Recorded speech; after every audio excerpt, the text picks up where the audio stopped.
Good morning. कैसे हो? मुझे उम्मीद है कि आप लोग अच्छे होंगे। हम भी अच्छे हैं। सबसे पहले तो मैं आप लोगों को तहे दिल से धन्यवाद देना चाहूँगा कि जो आप लोगों ने इस वीडियो को देखने के लिए अपना कीमती वक्त निकाला है और इस वीडियो को लास्ट तक देखना। खुद मैं काफ़ी इन्फॉर्मेशन देने का भी प्रयास करूँगा। और so I am very excited because first time we express our own ideas in front of camera. सबसे पहले मैं अपने आप में भी बहुत एक्साइटेड हूँ, बहुत खुश हूँ कि अपने विचार को हम लाइफ में पहली बार कैमरे के सामने व्यक्त कर रहा हूँ। दोस्तों, जैसा कि हम लोग जानते हैं आज 3 अगस्त है, रक्षाबंधन का त्यौहार है। जब आज मैं सुबह सो कर के उठा तो हमारे घर के बगल एक मंदिर है, उसमें मैंने देखा 5 साढ़े 5 बजे 6 बजे के आसपास बहुत सारी माताएं बहनें रक्षा सूत्र मिठाई लेकर के मंदिर में पूजा करने आ रही थी। उनके चेहरे पर एक अलग खुशी दिख रही थी, एक अद्भुत दृश्य मुझे भी देख करके बहुत अच्छा लगा। और आज के दिन का जो है इंतज़ार बहनों को 1 साल से होता है और इस त्यौहार के लिए मैं सभी बहनों को हार्दिक बधाई देना चाहूँगा और भाइयों की तरफ से। जैसा कि हम लोग जानते हैं, हर कोई जानता है कि जो रक्षाबंधन का त्यौहार होता है उसमें जो बहनें हैं वो अपने भाई के हाथों में एक रक्षा सूत्र बांधती हैं और भाई की लंबी उम्र की कामना करती हैं। और भाई ताउम्र पूरी ज़िंदगी अपने बहन के स्वाभिमान सम्मान को बचाने के लिए वचन देता है। बहन की सुरक्षा के लिए, स्वाभिमान की सुरक्षा के लिए, सम्मान की सुरक्षा के लिए, उनकी स्वतंत्रता के लिए वचन देता है। दोस्त, कहीं ना कहीं जब इस त्यौहार के बारे में मैं आत्ममंथन करता हूँ, ऑब्जर्वेशन करता हूँ, तो मुझे ऐसा लगता है कि क्या ये बात सही है कि हमारे देश में, हमारे समाज में औरतों के सम्मान, स्वाभिमान, सुरक्षा को लेकर के खतरा है। दोस्त, ये बातें तब ज़्यादा समझ में आती हैं या क्लियर हो जाती हैं जब हम न्यूज़पेपर में, टीवी में दिल दहला देने वाली घटनाएं सुनते हैं, पढ़ते हैं और देखते हैं। अकल्पनीय, जिसकी कल्पना ही नहीं की जा सकती, ऐसी ऐसी घटनाएं हमें सुनने में मिलती हैं। तब मुझे ऐसा लगता है कि नहीं, हमारे देश में, हमारे समाज में कुछ हिस्सों में, कुछ लोगों के द्वारा हमारे बहनों को, माताओं को, उनके सम्मान, उनके स्वाभिमान के प्रति खिलवाड़ किया जाता है।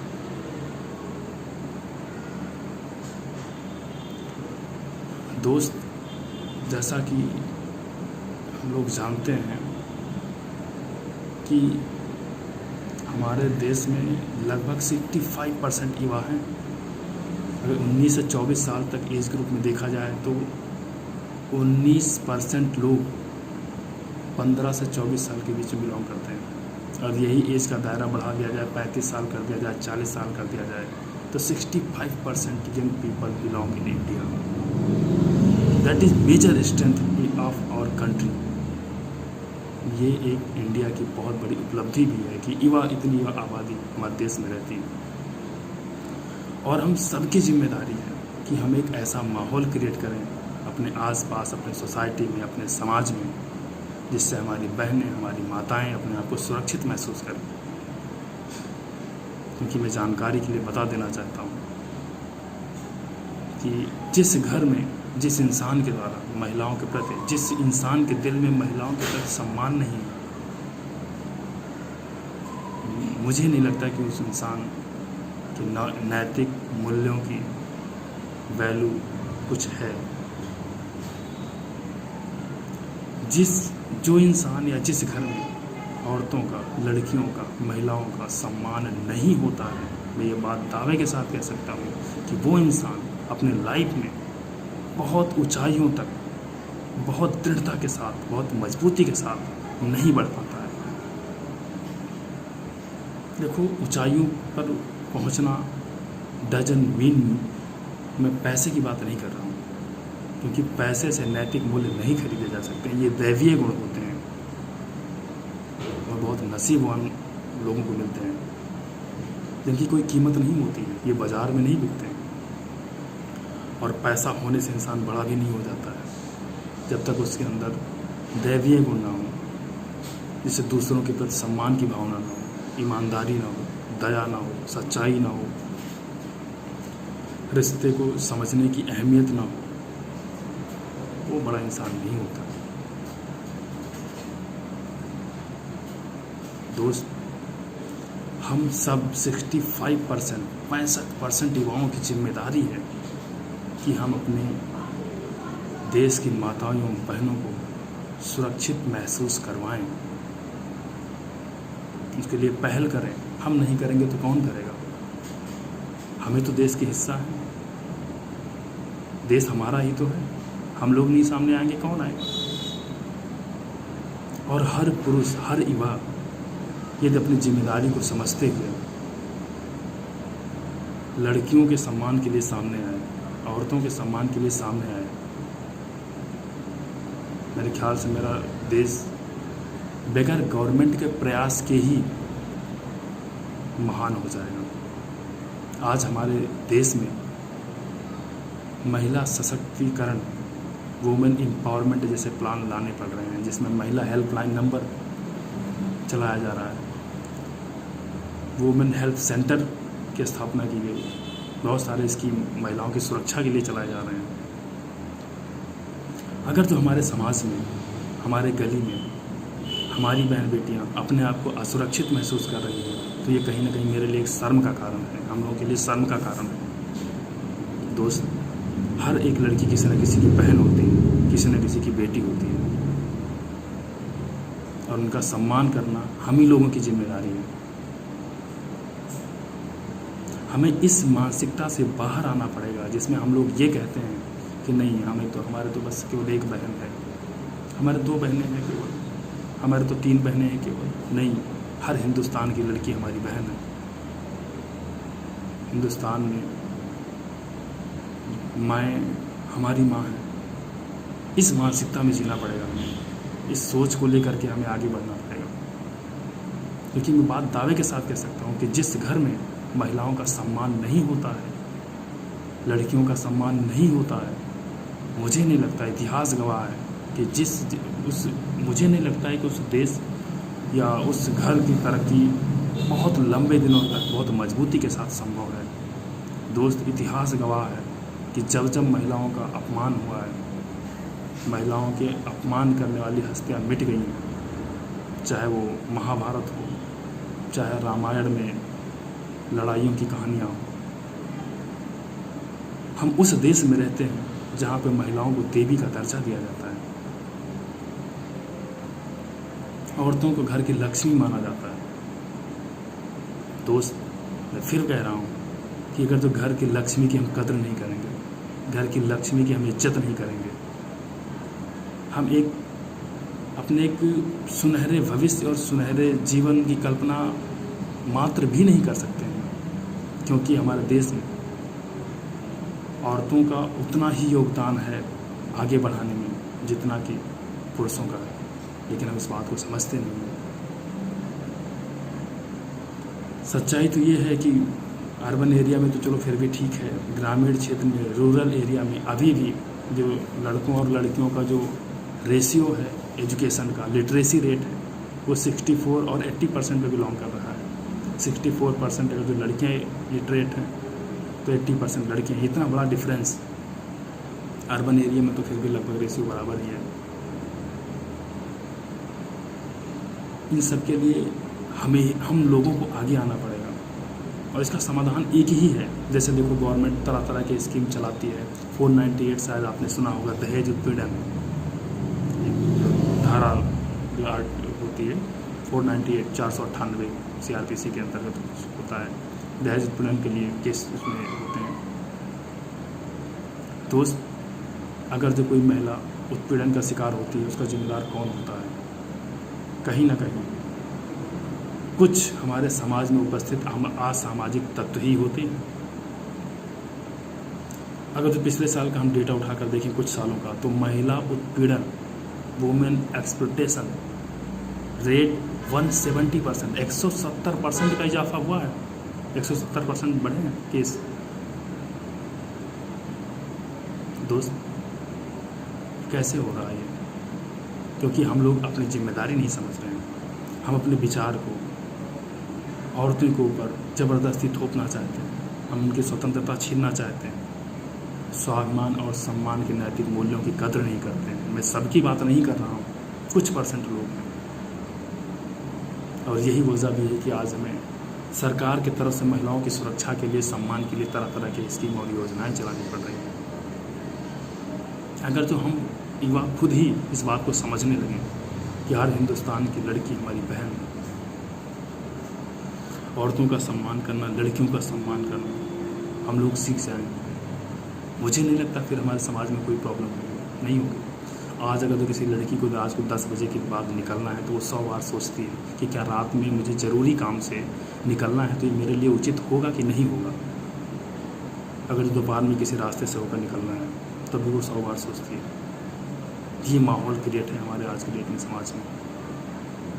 हम युवा अपने समाज में, अपने गली में, अपने मोहल्ले में एक ऐसा इन्वायरमेंट भी नहीं बनाने में सक्षम हो पाए जिसमें हमारी माताएं और बहनें अपने आप को सुरक्षित महसूस कर सकें। दोस्त, कितना काम सरकार करेगी? कुछ हमारी भी तो जिम्मेदारी होती है और इसके लिए पहल हमको ही करना पड़ेगा।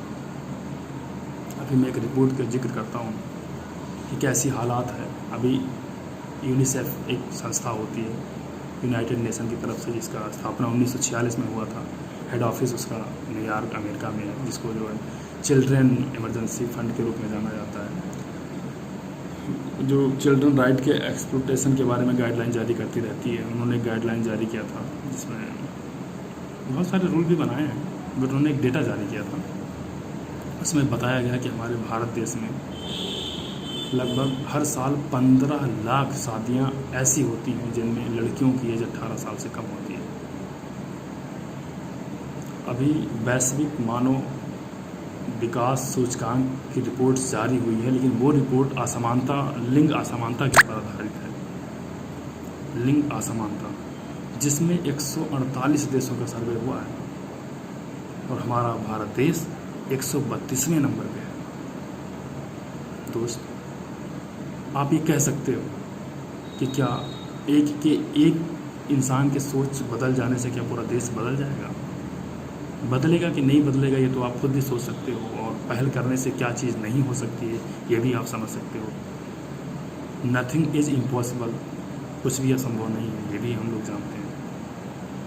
लेकिन पहल करने में क्या जाता है? हम प्रयास तो कर सकते हैं। मुझे एक कहानी याद आती है, छोटी सी है, 2 लाइन की, काफ़ी मोटिवेशनल भी है। एक बार एक जंगल में आग लगी हुई थी, तो एक चिड़िया जो है अपने चोंच में नदी से पानी लेकर के आती थी और उस जंगल में डालती थी जिससे जंगल की आग बुझ सके। काफ़ी लोग खड़े होकर के देख भी रहे थे। चिड़िया काफ़ी समय से प्रयास कर रही थी, 5-6 घंटे 7 घंटे निकल गए। लोगों ने हंस करके चिड़िया से पूछा कि क्या तुम्हें लगता है कि तुम इस अपने चोंच के पानी से आग बुझा लोगे? चिड़िया ने बहुत सुंदर जवाब दिया, बोली ये मुझे भी पता है कि मैं आग नहीं बुझा पाऊंगी, लेकिन मैं प्रयास कर रही हूँ, इसलिए कि जब कभी भी इतिहास लिखा जाएगा, जब कभी भी इसकी चर्चा होगी जंगल के आग के बारे में, तो मेरा नाम आग को बुझाने वालों में लिखा जाएगा और तुम्हारा नाम खड़े होकर तमाशा देखने वालों में लिखा जाएगा। दोस्त, ऐसी सोच रखनी चाहिए। हम खुद बदल सकते हैं, अपने परिवार को बदल सकते हैं, अपने 10-5 दोस्तों को बदल सकते हैं। हो सकता है धीरे धीरे, क्योंकि शुरुआत, स्टार्टिंग जो होती है वो 0 से होती है। कोई भी काम स्टार्ट हो, कोई भी काम शुरू करें। दोस्त, हमारे शास्त्रों में ये चीज़ कही गई है। हम तो उस देश में रहते हैं जहाँ पर जब भी कोई कीर्तन होता है तो वहाँ पे राम सीता न कहकर सीताराम कहा जाता है, यानी औरतों का नाम पहले लिया जाता है और भगवान राम का नाम बाद में लिया जाता है, माँ सीता का नाम पहले लिया जाता है। उस देश में हम लोग रहते हैं। शास्त्र गवाह है, वो हस्तियाँ, बड़ी बड़ी हस्तियाँ मिट गईं जिन्होंने औरतों के अपमान के बारे में सोचा, उनके सम्मान की तरफ आंख उठाने का प्रयास किया। दोस्त, महाभारत जैसे युद्ध होंगे कि नहीं होंगे ये तो मुझे नहीं पता, लेकिन यदि हम औरतों के प्रति सम्मान नहीं रखते हैं तो हमारी हस्ती खुद मिट जाएगी और हमारा पतन निश्चित है।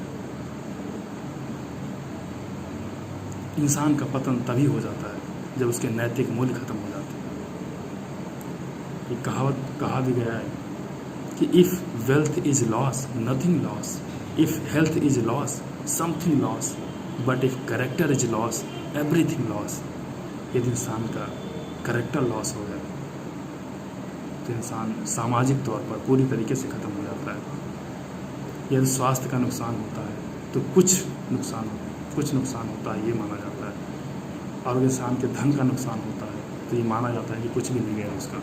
But if character is loss everything loss, यदि इंसान का करेक्टर लॉस हो गया तो ये कहा जाता है कि इंसान का नैतिक मूल्यों का सर्वनाश हो जाना सामाजिक स्तर पर पतन का सबसे बड़ा कारण बनता है, और वो इंसान का जो अस्तित्व है वो हमेशा हमेशा के लिए मिट्टी में मिल जाता है। मुझे उम्मीद है वीडियो लंबी हो रही है, इन्फॉर्मेशन बहुत सारी देनी है, नेक्स्ट टाइम वीडियो में देंगे, because I am very excited. और मैं उम्मीद करूँगा कि मैं एक इंग्लिश में भी वीडियो लेक्चर बना के डाल दूँ। जिसको हिंदी में सुनना है वो हिंदी में सुने, जिसको इंग्लिश में सुनना है वो इंग्लिश में सुने। थैंक यू, धन्यवाद।